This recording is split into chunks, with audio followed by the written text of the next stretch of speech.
saya mau menyampaikan ujung tombak bangsa Indonesia. Kita sudah berhadapan dengan Belanda, sudah berhadapan dengan Jepang, sudah berhadapan dengan komunis, dan ini bulan September, sudah tanggal 25. Masih ingat yang terjadi tanggal 30 September? Darah itu merah, jenderal. Pisau silet dicongkel biji matanya. Mau itu terulang kembali? Tidak. Maka benteng terlahir perlawanan kita adalah tembok terakhir membentengi anak-anak kita adalah pondok pesantren. Di mana-mana saya ceramah, tembok terakhir, tembok pesantren. Inilah ceramah yang paling lengkap semuanya. Tentara ada, polisi ada, banser ada, Satpol PP ada, semuanya ada. Ya, biker subuhan ada, biker subuhan siap. Yang tak ada orang gila.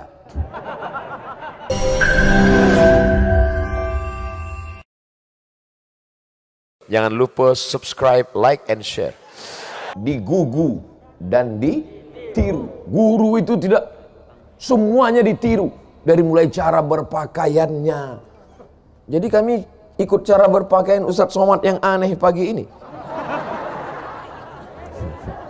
Di mana-mana Ustadz Somad ceramah biasa pakai celana biasa, pakai sarung, pakai baju koko.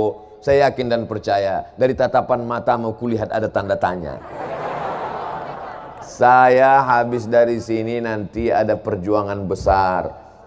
Apa dia Pak Ustadz? Saksikan videonya nanti.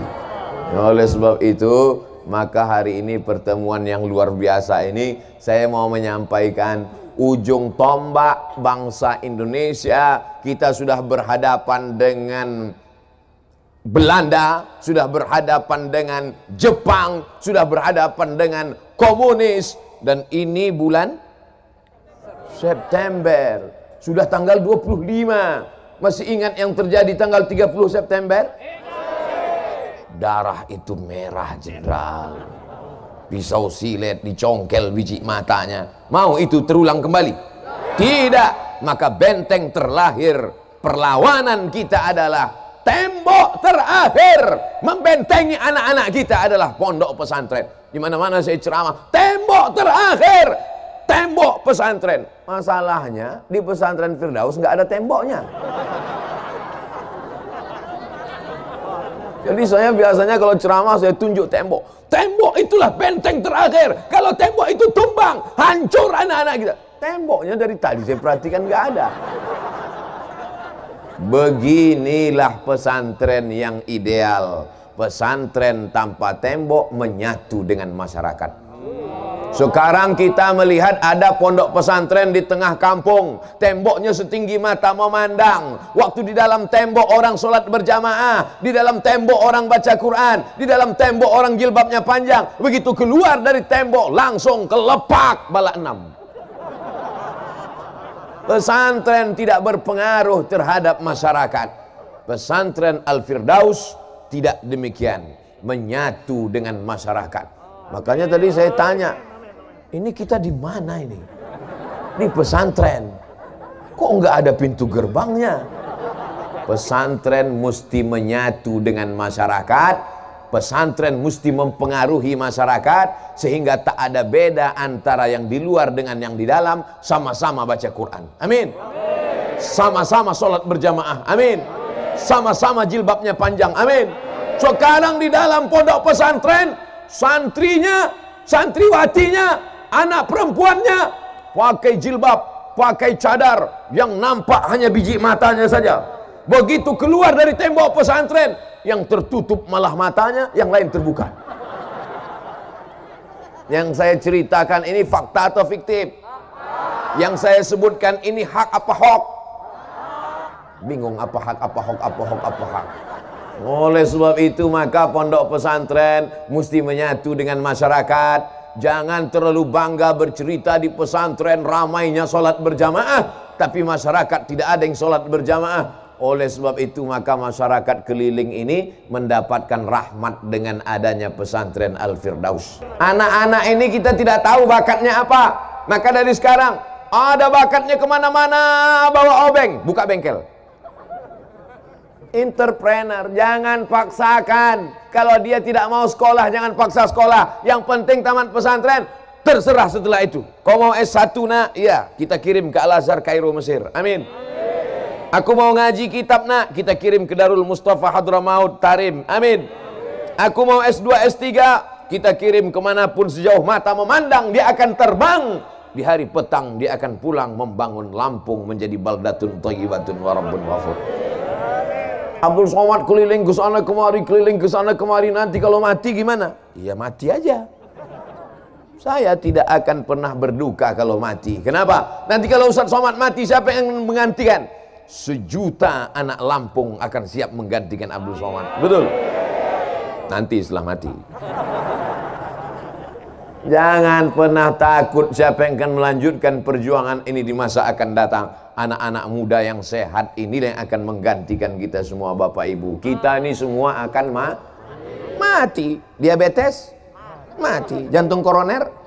Mati. Kanker otak? Mati. Covid? Belum tentu.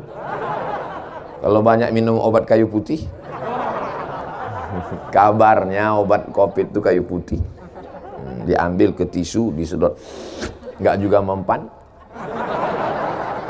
mati Covid. Tetap ikut protokol kesehatan. Hand sanitizer tadi saya cuci tangan duluan. Dulu setiap cuci tangan makan. Sekarang bolak-balik cuci tangan nggak makan.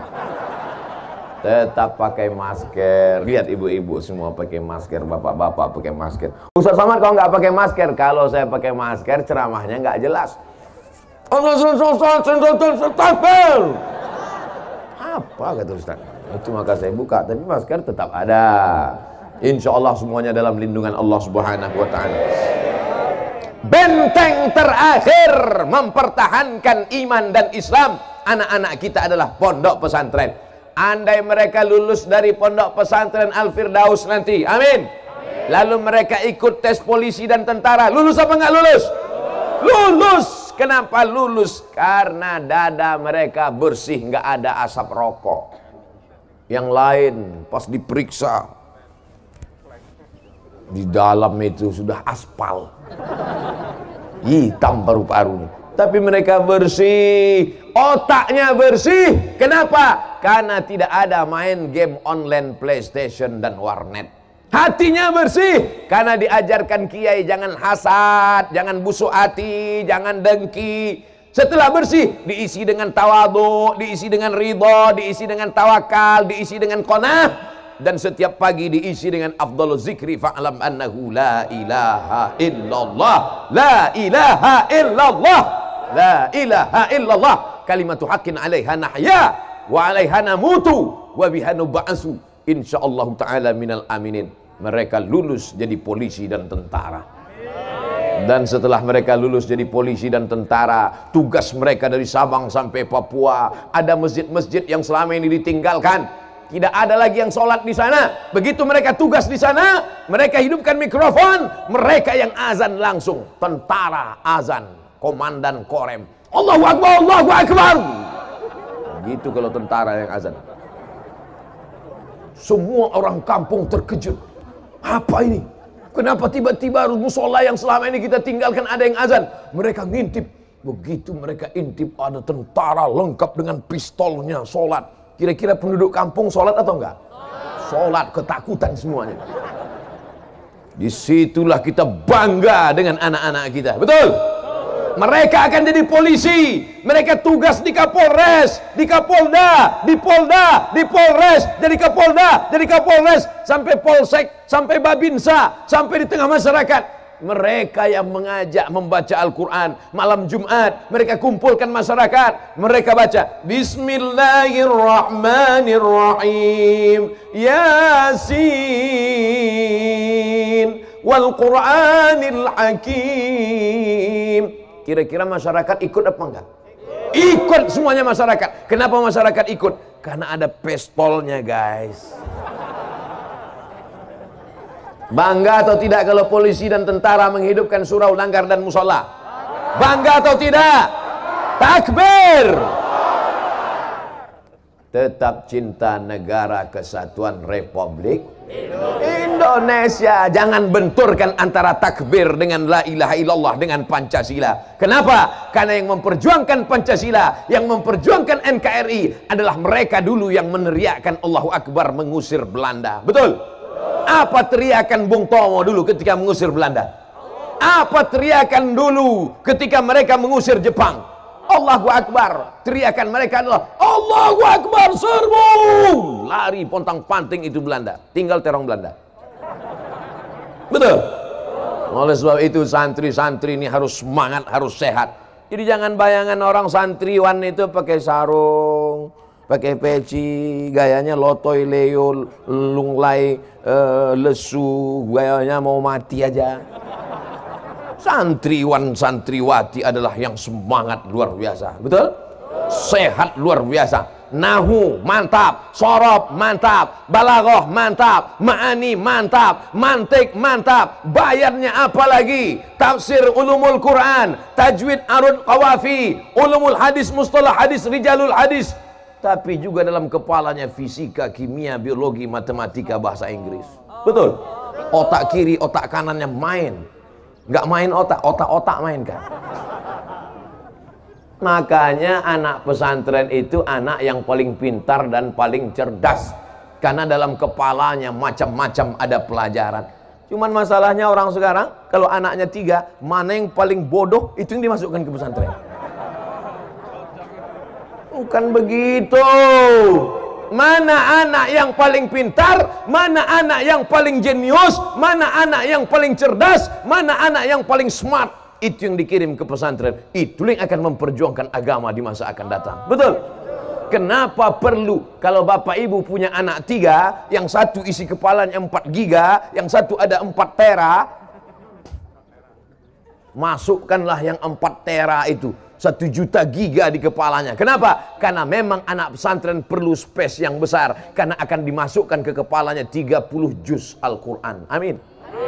Akan dimasukkan ke kepalanya Sahih Bukhari 7.275 hadis. Nanti setelah itu akan masuk dalam kepalanya Musnad Ahmad bin Hanbal 40.000 hadis. Sehingga anak-anak ini ketika dipejamkan mata, nampaknya Al-Fatihah, Al-Baqarah, Ali Imran, An-Nisa, Al-Ma'idah. Bukan macam kita, begitu pejam kepala, nampak ayam pop. Saudaraku yang dimuliakan Allah Subhanahu wa taala, siap memasukkan anaknya ke pesantren? Siap berpisah dengan anak-anaknya? Bapak yang bilang siap, ibu belum tentu. Dia yang mengandung 9 bulan 10 hari, mereka yang menyusukan anaknya 2 tahun, berpisah dengan anak itu berat, Dilan. Berat atau enggak berat, Bu? Berat. Tapi kalau ibu menyerahkan anak ke Al-Firdaus, serahkan dengan kiai. Pak Kiai, ini anakku, tolong didik, ajarkan dia la ilaha illallah, ajarkan dia sunnah Rasulullah, ajarkan dia menjadi pemimpin bangsa.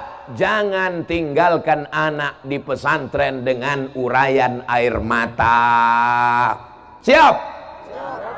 Tepuk bahunya. Selamat tinggal anakku, belajar yang betul, kau akan jadi pemimpin bangsa, ibu akan pulang ke rumah. Gitu. Ini meninggalkan anak. Jangan nangis di depan anak. Emak saya dulu waktu meninggalkan saya di pesantren, tidak pernah sekalipun dia menangis di depan mata saya. Kau mesti belajar di sini. Kalau kau macam-macam, campakkan kau ke panti asuhan. Kau mesti belajar di sini, kau mesti serius di sini, kau mesti betul di sini supaya kau jadi orang. Ku tinggalkan kau di sini supaya kau jangan jadi hantu. Dia pun pulang. Kalau mau nangis udah agak-agak jauh, udah cari pokok-pokok kayu, nangislah di situ, peganglah pokok kayu. Siap ibu-ibu? Nanti kita buatkan khusus. Pak Kiai tolong cari pokok kayu situ satu terus buat di situ tempat nangis. Jangan nangis di pesantren, jangan nangis di pintu pesantren. Dan anak-anakku jangan cengeng. Jangan nanti sore-sore tiba-tiba galau, pergi ke depan sawah. Sore-sore menjelang maghrib kau pergi ke depan sawah, bukan cuma lalat yang masuk, jin setan hantu belau masuk. Oleh sebab itu yakinkan dirimu bahwa ayah dan ibumu adalah orang paling sayang kepadamu di dunia. Betul apa tidak? Sayang kepada anak bukan dibelikan motor. Ini banyak orang tua yang salah kaprah. Sayang sama anak, dibelikan motor. Anaknya pun suka hatinya saja. Semua dicopot, lampu dicopot, lampu sain dicopot, kacanya dicopot, semuanya dicopot, knalpot dicopot, remnya dicopot. Akhirnya motor itu memanjat ke tiang listrik. Lewat di musola, semua orang di musola mengutuk semuanya. Semua orang di musola mendoakan dia supaya mati semuanya. Ghairil maghdubi 'alaihim waladdallin. Apa kata orang di musola? Mampus. Amin. Mampus betulan. Tapi anak-anakku sekalian, kalian belajar di sini. Tapi Pak Ustadz, kami mau masa muda. Nanti kalau kamu di pesantren, nanti kami nggak pandai naik motor. Ustadz Abdul Somad sekarang kemana-mana naik motor terus. Di sini aja nggak dikasih naik motor. Oleh sebab itu makanya tidak ada masa muda yang terlewatkan. Anak-anak pesantren tetap semangat. Masih semangat? Ustadz Somad mulai ceramah tadi 5:30. Sekarang sudah jam 6:05. Waktu kita 25 menit lagi. Dimanapun ceramah tetap 600 ml. Oh, 2 botol pagi ini. Ada susu lagi. Bapak Ibu yang dimuliakan Allah Subhanahu wa taala, santrinya sudah saya ceramahi, orang tuanya juga sudah saya ceramahi. Sekarang masyarakatnya secara umum, bersyukurlah masyarakat ada pondok pesantren. Kalau pesantren ini kurang beras, siap ngasih beras untuk santri-santrinya? Datang kemari bawakan beras. Kiai nggak perlu beras karena kiai tak makan banyak puasa Senin Kamis. Pak Kiai, ini untuk santri. Beras yang kau makan penuh rice cooker busuk. Betul. Beras yang dimakan itu busuk kan? Ma'akal tafa'afnaita yang kau makan busuk. Wa malabis tafa'ablaita yang kau pakai lapuk. Wa mata sodakta yang kau sedekahkan. Itulah yang akan kekal abadi. Pondok pesantren kalau kurang kelas datang kemari, temui Pak Kiai, temui guru. Pak Kiai, mana yang kerasnya kurang? Saya mau lihat. Apalagi yang kurang Pak Kiai? Semen berapa sak? Batu bata berapa? Berapa lagi semen? Berapa lagi kosen? Berapa lagi pintu? Mau bantu? Enggak, mau survei aja. Kau bangun rumahmu besar, kamarnya 10, kamar mandinya 20. Kau bangun rumahmu sejauh mata memandang. Ketika kau akan mati, kau tetap akan masuk ke dalam lubang tanah 2 meter kali 1 meter. Tidak sabar tanah itu menjepitmu. Kata tanah, sudah bergoyang-goyang itu tepi kubur itu mau menjepitmu. Begitu kau masuk ke dalam, langsung saja. Begitu cerita sedekah, langsung kotak-kotaknya sudah siap. Are you ready to rock? Sebarkan kotak-kotak. Jangan sebar ke bapak-bapak, mereka nggak ada punya duit. Semua duit mereka dipegang ibu-ibu. Sebab ibu ini takut mereka kawin lagi. Betul kan, Bu? Betul kata ibu. Sebarkan ke ibu-ibu, sebarkan ke bapak-bapak, sebarkan ke Pak Polisi dan tentara, sebarkan ke sahabat-sahabat kita dari Banser, Ansor, sebarkan kepada semuanya. Jangan tengok duitnya berapa, tapi lihatlah keikhlasannya. Ada yang 100.000 ikhlas, ada yang 2.000 enggak ikhlas. Mana yang bagus?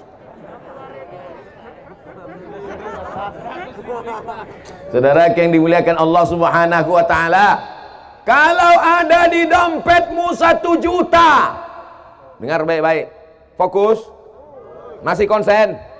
Kalau di dompetmu ada 1 juta yang kau masukkan ke kotak sedekah 100.000, setelah itu kau mati, yang kau bawa mati yang 100.000 apa yang 900? Nampaknya kurang fokus karena belum sarapan pagi.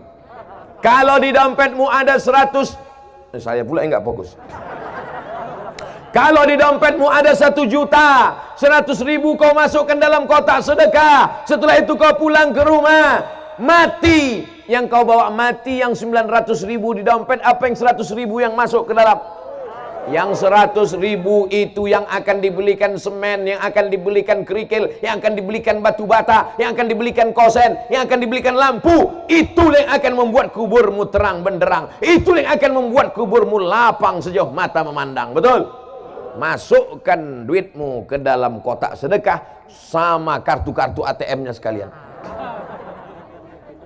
Itu apa kartunya ada tapi saldonya kosong? Saudara yang dimuliakan Allah Subhanahu wa taala, hari ini kau boleh tertawa jadi orang kaya, hari ini kau boleh ketawa jadi pejabat, tapi sampai masanya kau akan pensiun, sampai masanya kau akan stres, sampai masanya kau akan depresi, sampai masanya kau akan stroke mati badan sebelah, sampai masanya kau akan mati total, dan yang kau bawa hanyalah sedekah-sedekahmu untuk pesantren itu. Betul apa betul? Ada yang bilang enggak betul? Enggak apa-apa, saya enggak marah. Cuma nanti pas kau mati, tengok aja lah. Malaikat maut akan mengambil martil palu besar.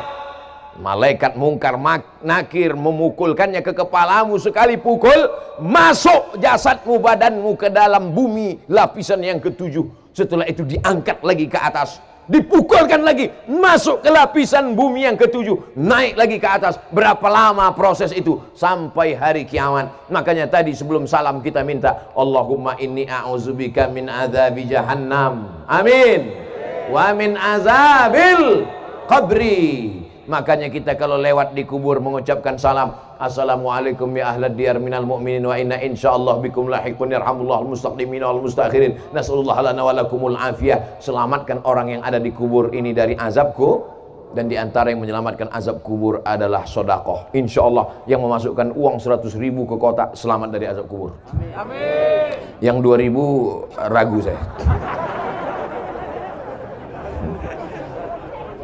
Astaghfirullah Rabbal baraya, astaghfirullah minal khataya, astaghfirullah Rabbal baraya, astaghfirullah minal khataya.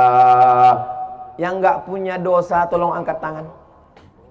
Yang nggak punya dosa itu 3. Yang pertama anis sobi hatta yahtalim, anak kecil sampai akil balik.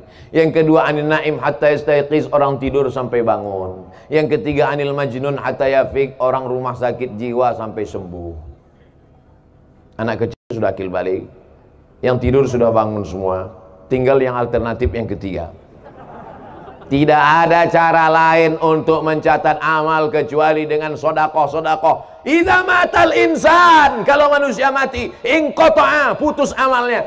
Tapi ada yang tetap mengalir, sodakotun jariyah. Siapa dulu yang menginfakkan, mewakafkan tanah untuk masjid? Ini masjid. Siapa dulu yang mewakafkan tanah untuk masjid? Sampai hari kiamat akan tetap ada orang sholat di masjid ini, mengalirlah pahala ke makamnya. Siapa yang dulu mewakafkan tanah untuk kelas? Siapa dulu yang mewakafkan tanah untuk pesantren? Awalnya tanah itu untuk tanam padi, awalnya tanah itu hanya tanah hutan. Tapi ketika diwakafkan, maka dia akan mengalir sampai hari kiamat. Tanah wakaf la yuhabu, tidak boleh dihibahkan, la yurasu, tidak boleh diwariskan, yuba'u, tidak boleh diperjualbelikan. Betul? Itu yang disebar tuh kertas apa itu, Ibu? Impak beras Lampung. Coba saya bawa kertasnya, tengok apa isi impak beras Lampung. Masya Allah. Mari bahagiakan sahabat yatim dan penghafal Quran.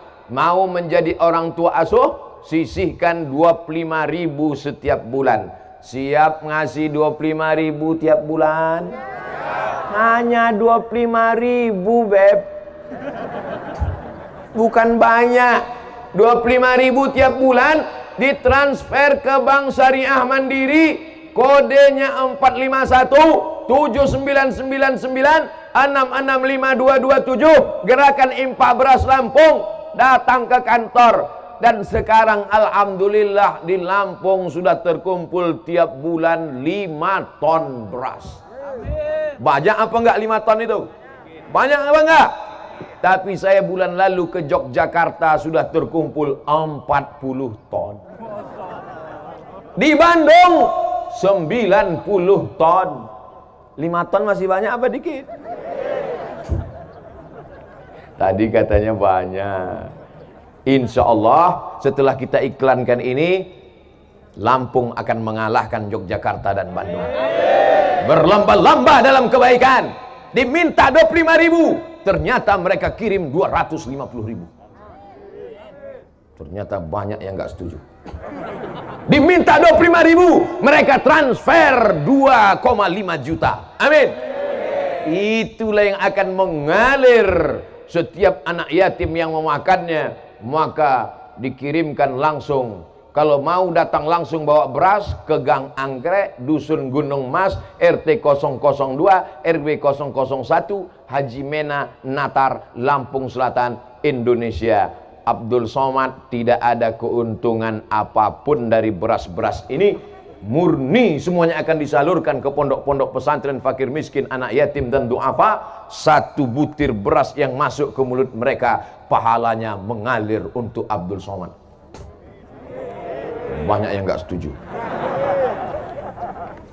Bapak Ibu yang dimuliakan Allah Subhanahu wa taala, man sanna fil islami sunnatan hasanatan, siapa yang membuat tradisi yang baik, falahu ajruha, dia dapat pahalanya, wa ajru man amila biha. Setelah dia meninggal dunia, disalurkan tiap bulan 25.000 menjadi 5 ton, menjadi 10 ton, menjadi 40 ton, menjadi 100 ton dalam 2021 insyaallah. Amin. Akhirnya pondok-pondok pesantren yang selama ini ngutang demi untuk makan santriwan santriwati yang fakir, yang duafa, maka tertutupilah kebutuhan ini semua. Maka semua orang Lampung mendapatkan rahmatnya. Lampung akan tetap menjadi baldatun thayyibatun wa rabbun ghafur.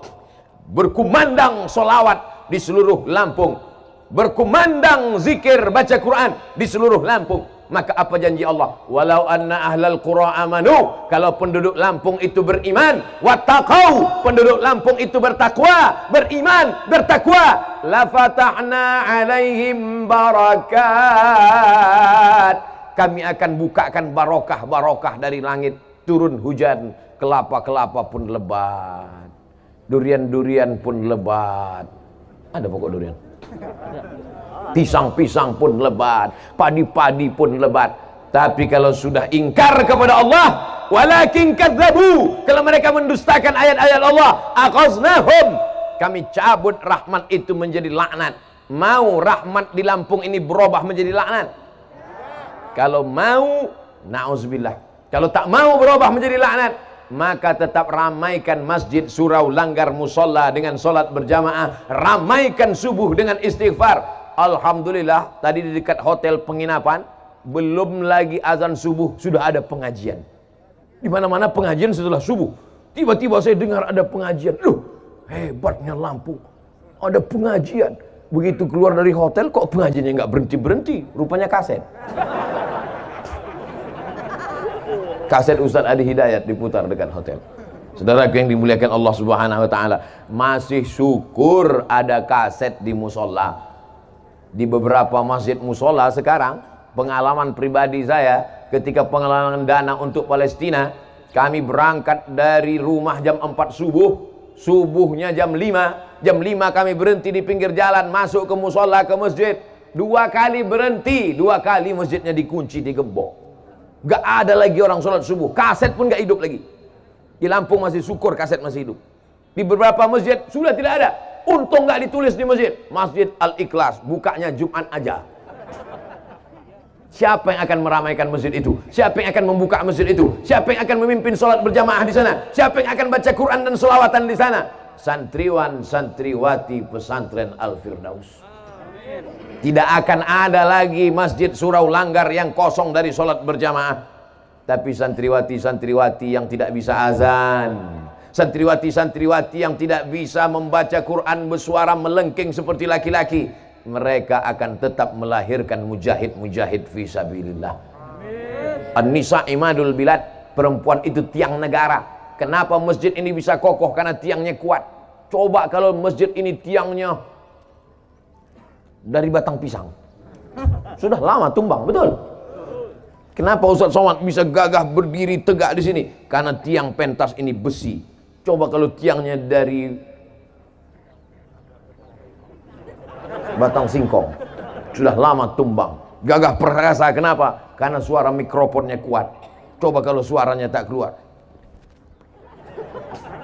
Oleh sebab itu, ini kita tidak bisa selesaikan masalah ini sendirian. Wa ta'awanu 'alal birri wat taqwa wa la ta'awanu 'alal ismi wal 'udwan. Jamaah yang berdiri jangan khawatir, jangan takut. Kalau berkunang-kunang lapor ambulan sudah siap. Inilah ceramah yang paling lengkap semuanya. Tentara ada, polisi ada, banser ada, Satpol PP ada, semuanya ada. Ya, biker subuhan ada, biker subuhan siap. Yang tak ada orang gila. Alhamdulillah. Inilah ceramah selama Ustadz Abdul Somad 2 hari ini, kemarin, hari ini, besok.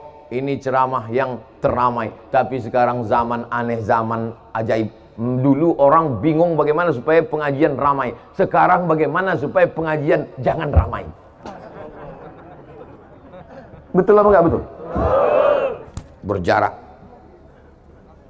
Berjarak. Makanya saya tidak akan posting gambar ini di Instagram yang followernya hampir 4 juta itu. Kenapa? Dikhawatirkan akan menimbulkan fitnah. Kita tidak mau ada fitnah-fitnah. Dan Pak Kiai, saya mohon doa, mudah-mudahan kita istiqomah dalam iman dan Islam. Minta doa sama Kiai. Kalau ketemu sama Kiai minta doa. Beda kalau ketemu saya sama saya minta foto. Ketemu sama Kiai minta doa, cium tangan Kiai. Kalau bawa anak kecil minta tiupkan kepala anaknya supaya jauh dari setan, supaya jangan diganggu tuyul. A'udzuka bikalimatillahi tammati min kulli syaitani wa hamati wa min kulli anilam.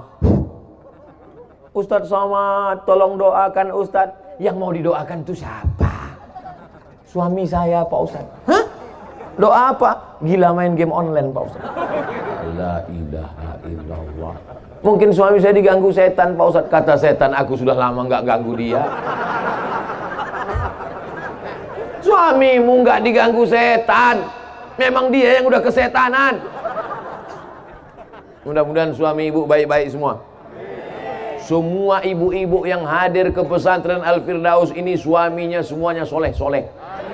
Dari mana Ustaz tahu? Karena kalau nggak soleh nggak mungkin diizinin subuh-subuh kemari. Betul? Mas, aku mau pengajian dan Al-Firdaus. Jangan, nanti aku sarapan minum teh manis gimana? Kau di rumah aja. Nggak usah pengajian-pengajian. Sorgamu di bawah tapak kakiku. Tapi karena suaminya soleh-soleh, Mas aku mau pengajian. Silakan kau pergi pengajian. Aa mau mabuk-mabuk dulu ya. Tapi insya Allah mereka adalah suami yang baik-baik semua. Bagi yang masih nakal, bagi yang masih game online, bagi yang masih main gaple, doakan mereka bu. Doakan mereka supaya panjang umur. Doakan mereka supaya istiqomah iman dan Islam. Doa ibu luar biasa, betul? Ibu kalau berdoa terus, berdoa terus, maka insya Allah 2 kemungkinan. Pertama dia jadi baik, yang kedua dia tenggelam di Laut Merah. Seperti suaminya Asiyah. Asiyah itu perempuan yang solehah, tetap mendoakan. Akhirnya suaminya tenggelam di Laut Merah. Namanya Fir'aun. Fir'aun. Insya Allah suami ibu semuanya tak ada yang jadi Fir'aun. Setengah Fir'aun Pak Ustadz, kita hilangkan setengahnya. Baik-baik semuanya insya Allah. Dari ibu yang solihah, dari bapak yang soleh, lahir anak-anak yang soleh. Maka dari yang soleh, solihah, soleh, masyarakat Lampung semuanya menjadi orang-orang yang soleh-soleh. Kemana-mana Ustadz Somad ceramah, kalau ada orang bertanya apa itu rukun, apa itu syarat, apa itu wajib, apa itu sunat, ada orang yang pertanyaannya remeh temeh. Ada jamaah yang mau nanya Pak Ustadz, apa pertanyaannya? Ustadz, kalau hidungnya nggak nempel ke lantai, sholatnya sah apa nggak sah? La ilaha illallah. Oh, pertanyaannya cuman ujung hidung nempel ke lantai nggak nempel, sholatnya apa sah apa nggak sah? Masalah hidung nempel ke lantai itu bukan rukun, itu bukan syarat, itu bukan wajib. Tapi menempelkan hidung ke lantai itu hukumnya sunat. Kalau mau mana tahu rukun, mana syarat, mana wajib, beli buku fikih Islam Sulaiman Rasyid. Bolak-balik saya sampaikan, beli fikih Islam Ustadz Sulaiman Rasyid. Ustadz Sulaiman Rasyid itu tahun 1935, 10 tahun sebelum Indonesia merdeka, dia sudah dapat ijazah dari Al-Azhar Kairo, Mesir. Orang mana Sulaiman Rasyid? Orang Lampung, sudah tamat Al-Azhar 10 tahun sebelum Indonesia merdeka. Hebat nggak orang Lampung? Itu saya sampaikan di sini aja atau di mana-mana tempat? Di mana-mana tempat saya sampaikan. Syekh Sulaiman Rasyid, fikihnya mazhab Syafi'i, menyusun buku simpel sederhana. Bukunya sampulnya atasnya kuning, bawahnya hijau, cetakan bulan bintang, harganya cuma 40.000. Kalau naik saya nggak tanggung jawab. Sudah punya apa belum? Oke, anak pesantren bisa baca kitab kuning. Kitabnya bacaannya Matan Takrib, Fathul Qarib, Fathul Mu'in. Yang dia baca apa? I'anatul Talibin.